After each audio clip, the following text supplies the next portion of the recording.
In our cover story this afternoon, crime again. Yes? This time we're going to focus on whether the package of punishment we have for crimes is really in keeping with being effective deterrence. Yes? And this issue was given recent currency, given that report coming out of the IDB, which said that Jamaica has an alarmingly high murder rate when compared to its neighbors in Latin America and the Caribbean. Well, Nationwide News also understands that of all the gruesome murders committed over the last 3 years, on average 80% of them were committed with the use of a gun. And of course, as Cliff pointed out, this was detailed, among other things, in that regional comparative report released by the Inter-American Development Bank. And it also is indicating that Jamaica has the least harsh punishments for people convicted of violent crimes. There has been long-standing public debate in Jamaica about whether the punishment meted out to criminals fit their crimes. Some have even argued that sentencing often doesn't act as a deterrent to crime in Jamaica. So what's being done legislatively to address this? To discuss this issue, we are now being joined by the Justice Minister, Delroy Chuck. Good Good afternoon. afternoon, Mr. Chuck. Hi, good afternoon, Cliff and Tyrone, and to your listeners. Good. First of all, let me ask you, do you agree with the notion being proposed here that our package of punishment, yeah, for serious crimes are not proving to be effective deterrents and that they need to be made harsher? Well, there's always differences of opinion, Cliff. I can tell you that the impression may be given that sentences are normally quite low. But speaking with attorneys and even with the judges and the DPP, the vast majority of cases where persons have been convicted for serious crimes, the sentences have been extremely harsh. Regrettably, you have cases where the sentence may be low or seem to be low, and those are the ones which are highlighted in the press and what people generally speak about. But to the best of my knowledge, the judges where a serious matter has been tried or where there has been a conviction, sentences have been quite harsh. So that means, based on that statement, Minister, this finding in this report that Jamaica, the regional comparative report released by the Inter-American Development Bank, which indicates that Jamaica has the least harsh punishments for people convicted of violent crimes, that is not on point? I must admit I have not seen the report. I don't know the basis on which it arrived at that conclusion. But to the best of my knowledge, I have seen the sentencing guidelines that have been put together by the judges, which have been circulated not only to judges, but to attorneys. And it seemed to me that they are quite appropriate. The suggestion, though, that Jamaica has the least harsh punishment for violent crimes doesn't come as a surprise to me. And most of our listeners, it may very well not come as a surprise to them either. So I am a little startled, Minister, that it is coming as a surprise to you that Jamaica is coming out. What do you consider the least, repressive punishment? I mean, I will not deny that even though we have capital punishment in the book, it is not imposed. We have not had it since 1988. But let me make it very clear. Every serious offense, the penalty is life imprisonment. For example, let me cite one for you. Found in possession of an illegal gun, which is a weapon of choice. Yes. Yeah? What is the maximum sentence allowed under the sentencing guidelines? The maximum sentence for being in possession of a gun or ammunition is life imprisonment.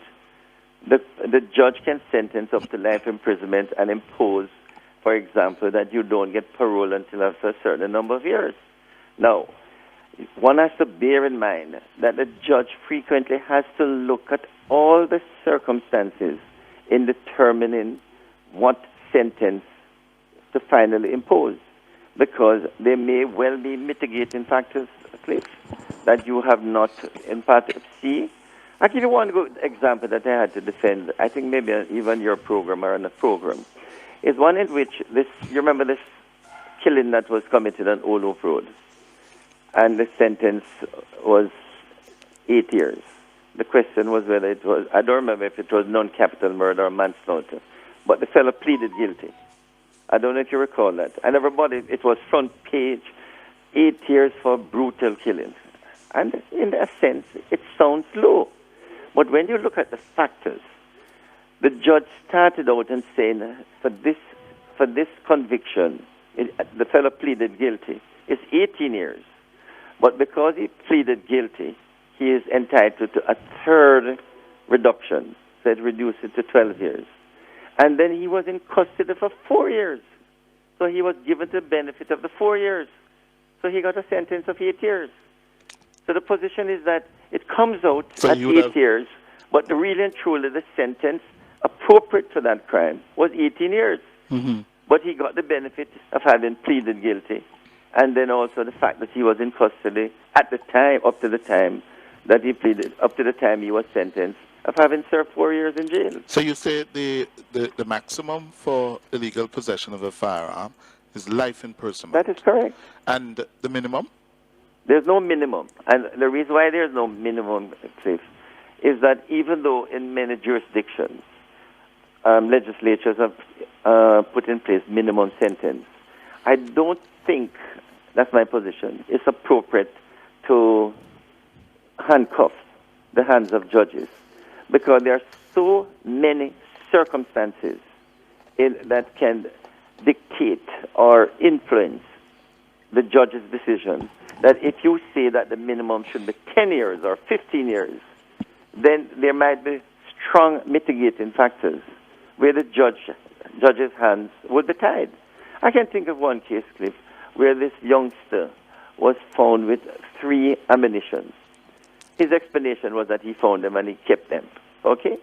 He pleaded guilty, and I think he got about 3 years.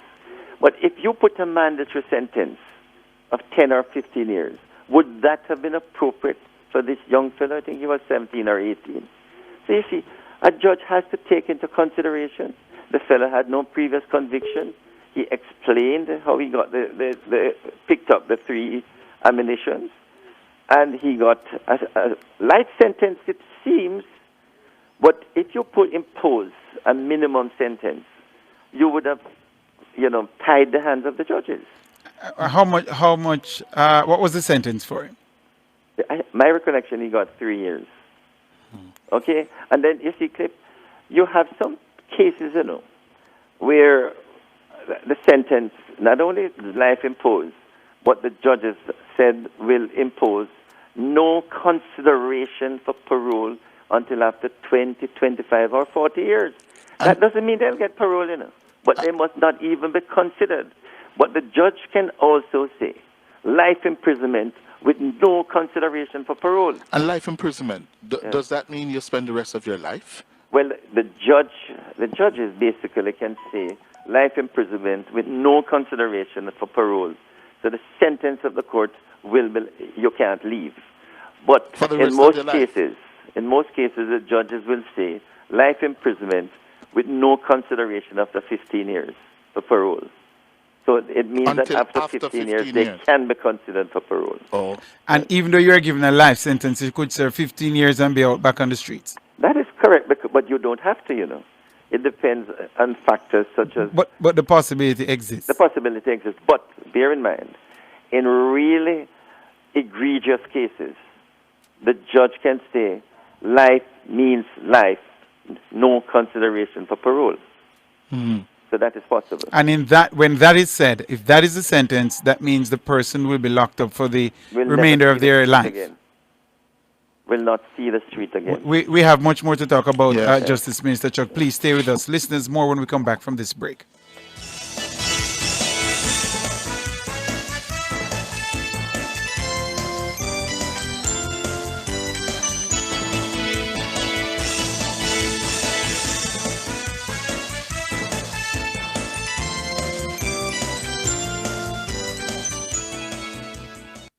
Exim Bank cares. Exim cares about your business. Exim cares about you.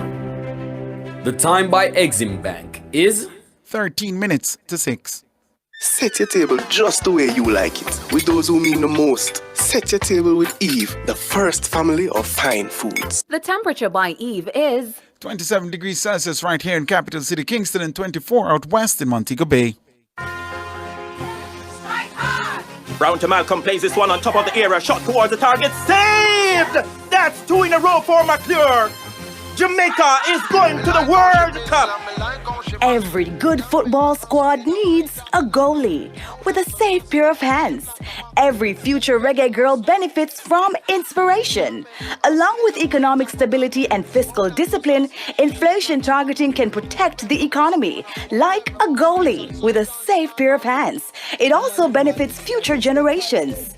Bank of Jamaica congratulates the Reggae Girls on their historic qualification to the FIFA Women's World Cup and for the inspiration they provide for the future of women's football. Shot towards the target. Goal! This is a message from Bank of Jamaica.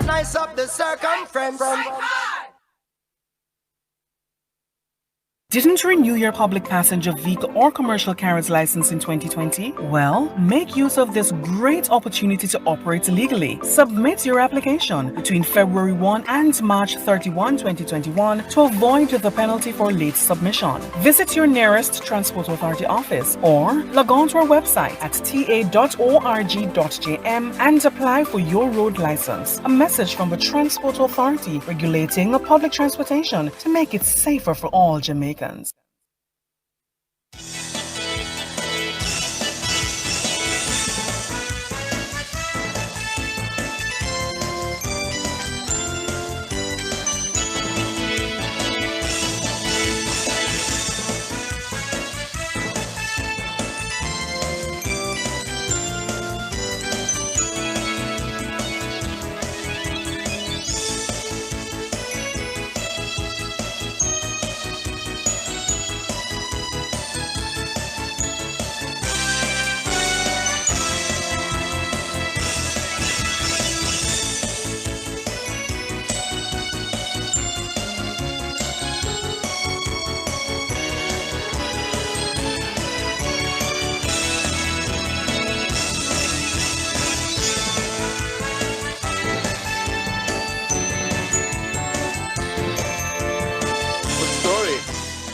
Thank you so very much for staying with us, listeners. We are talking about this whole business of sentencing for criminals convicted of crimes, in particular violent crimes. We are looking at the results of an IADB regional comparative report for 2016 to 2019, basically saying that Jamaica has the highest murder rate in the Latin American Caribbean region, but the least harsh crime. We had put the findings of the report to the National Security Minister. Here's what he told us.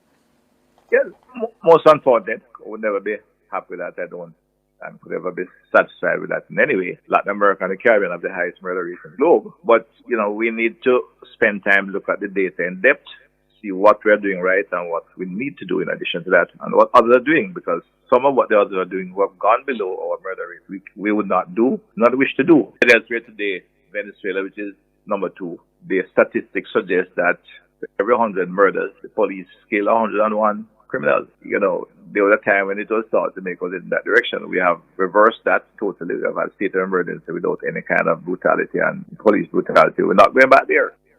So highest murder rate, least harsh punishments for people convicted of violent crime. We're speaking with the Justice Minister, Delroy Chuck. But the Minister Chuck?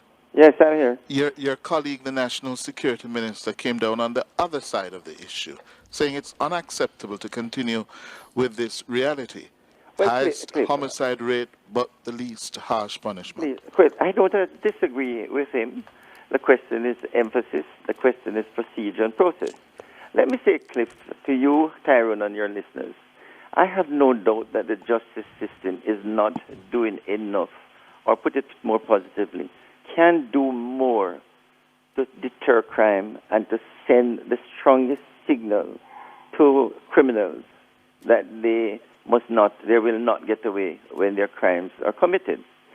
Now, the first thing is that you must, I think the judges can be more strident when they impose sentence, when they, can detail the viciousness of the attack and say why the sentence of life with no possibility for parole after 15 or 20 years is, they can indicate and send that signal by their pronouncement that they consider that this sort of crime is really egregious. But secondly, admittedly, they do it, but it's not reported. But every now and then they should just keep doing it. Now, the second thing is, it's very important, Cliff, that when you find a person, you charge him, then the case must be completed expeditiously.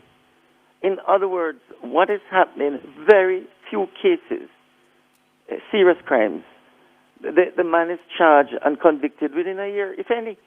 And it seems to me that if we could get some of these cases where the person who having committed a serious crime can be charged and convicted within 12 months, it would send the right signal to criminals. The chances of you getting off is really significant. But what is happening, Cliff, is that most people engage in crime because the possibility, first, of being caught is slim, and secondly, if caught, of getting off is also great. Now, I think experience, research, history have demonstrated that the most serious deterrence to crime is the certainty of being caught, charged, and convicted. Now, firstly, we have great difficulty catching the criminals, and that is because citizens are a bit reluctant to inform or to provide the evidence. Secondly, after being charged, to get a conviction within a timely and reasonable time is just not there. Now, let me say it, Cliff. If enough evidence was brought to bear after a man is charged, in most cases they would plead guilty if the evidence was so convincing and influential and ready for trial. Then pleading guilty would become the norm. Do you know, Cliff, that in the United States of America, over 90% of the cases are completed by plea bargaining, where not only the criminal accept guilt, but negotiate a sentence with the prosecution.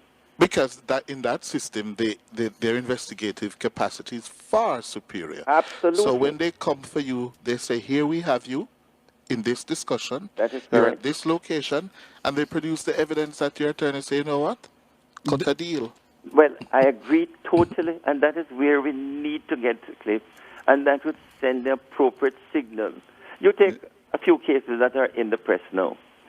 One would hope that, the evidence is just put together, you lay the charges, and within a matter of months, you get it completed.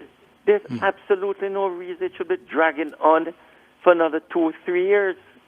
And what you find now, when you see the cases now, Cliff, that are being, tried, they have been in the system for 3-4 years. So, Minister Chuck, Yes.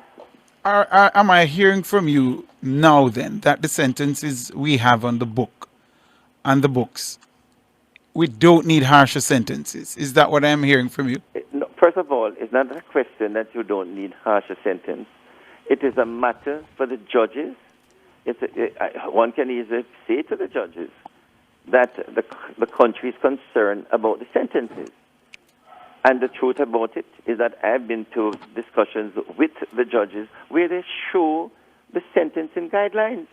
Now, what happens in a case, you see, is that frequently, by the time it is tried, the man has served or has been in custody for 5 or 6 years. So when you impose a sentence of 15 years, it does sound small. He should get 20 years. But the man has been in custody for 4 or 6 years. And that is a real concern in many, many cases that the judges highlight. It takes forever before the cases come to trial. Yes. What about the issue that we discussed, on and off? Yes, what's that? Giving prosecution the right to appeal. Oh, no, in fact, that's my fault, Cliff. It should have been done long ago, but it will be done very shortly. The matter is that we circulated the matter. I've been circulating it to the defense bar. They made several comments. We circulated to the DPP. The DPP made additional comments, and we also circulated it and checked what international bodies are doing.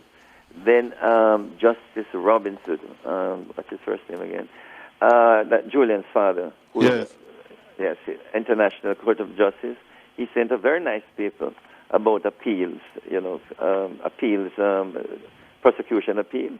So we circulated that again, and in fact, for the past 9 months, I have been trying to get it to Parliament, but I suspect within another few months, the right of appeal will be given to the prosecution. In the next few months? In the next few months. Believe me, I keep asking about it from my legal team, and they keep telling me they're waiting for final comments from ABC. All right. Important, very important development there. You're hearing here, listeners, from the Justice Minister. In the next Minister. few months, I will lay something in Parliament. Yes. Indeed. So let me ask you this: as a non-legal mind, Minister Chuck, there is no role that the nation's Parliament can play in addressing this whole business of sentencing in law. There's no role the nation's Parliament can play. Of course, it can. So what can the nation's Parliament do? Because there's most no doubt that the Parliament can, emphasize that for certain types of offences, that there should be a maximum penalty, and can give some indication, and certainly in debates can indicate to the judges that the sentencing guidelines should be examined again. I can circulate the sentencing guidelines to the parliamentarians, but I can tell you, Cliff and Tyrone, and to your listeners, that when it comes to sentencing, there is the separation of powers. It's a matter for the judges. And the law doesn't state what or stipulate what the sentence should be. The law passed by Parliament doesn't in Parliament, we always indicate the maximum. Okay, we never usually put the minimum. Isn't there a Privy Council ruling on that? That is correct. That sentencing is a matter for the judges. Yeah, we shouldn't handcuff them. We must not tie their hands. You see, so there's no doubt that what is usually done is that the legislature or the executive might send indication to the judges. We are not happy with how you're sentencing scammers, for example. For instance, the commissioner and the police have been very unhappy with the sentencing of the scammers in Montego Bay, and that signal at National Council on Justice, we signaled to the Chief Justice and to the Chief Parish Court judges that the police and the executive were unhappy with giving fines to scammers. It does mean that they can and continue. The gangsters. And gangsters. Yeah. And I can tell you that at National Council on Justice, these debates do take place. Okay? I have two more for you, Minister. Sure. We are out of time, but I have two more for you. No problem. If Jamaica moves away from the Privy Council as its final appellate court, its hands wouldn't be tied by that ruling referenced by Cliff? But that doesn't mean that the ruling is incorrect, Tyrone. The truth of the matter is that the legislature doesn't really know what are the factors that are taken into account in imposing a sentence. A judge who listens to the case, gets a social inquiry report, hears from the victims and the victims' families and the families of the offender, is in a better position to assess mitigating and aggravating factors. In other words, you're saying it's good law. And all cases are different. Yes. All cases are different. So you can't just say you have a minimum and you have a maximum. You have a tariff, and believe me, when you look at the sentencing guidelines, that is exactly what the judges have passed around to one another. Bear in mind that in these sort of cases, 20 years is an appropriate sentence. I'll read something for you quickly, Minister, from the report. It says, very importantly, non-convicted persons account for a sizable portion of the prison population, approximately 50% or more of the total prison population in 3 of the 6 countries surveyed, and between 23 and 42% of the population. That is the problem, Tyrone. These are persons awaiting trial. Who have not been convicted of a crime. That is correct. That's not just, is it? And that is what I'm saying, is that we have to find a way And, you know, we have been in discussion with the DPP, with the court. How can we speed up these trials? At one time, I heard there were not enough courts. I ensure that in the Supreme Court, they have 12 courts. More than 12 courts. And to be frank, there has been some improvement, Cliff. I mean, the present Chief Justice has gone out of his way to ensure certainty of trial dates, to ensure that you don't put 5 cases to be tried in a week when you can only try 2. So there has been progress. The backlog reduction in the parish court has been really strong. So there is some improvement. Are those but we new have courts a being far way to go. Are those new courts being used? I cannot tell you how often they're used, but we are now using the statistician to give us some indication of how much court time is actually being used in all the courts. So those figures will come out to the Chief Justice because we're using statistics now to dictate policy. The country should be told, because if new courts were provided, we should be told if they're being used. Yes, and to be frank with you, as soon as we get the 2019 and 2020 reports, which will detail some of this, then it will be laid in Parliament, and hopefully I can highlight some of the improvements or failures within the system. Thank you very much. Thank you. All the best, man. Delroy Chuck is the Minister of Justice. That's a cover story. The news is next.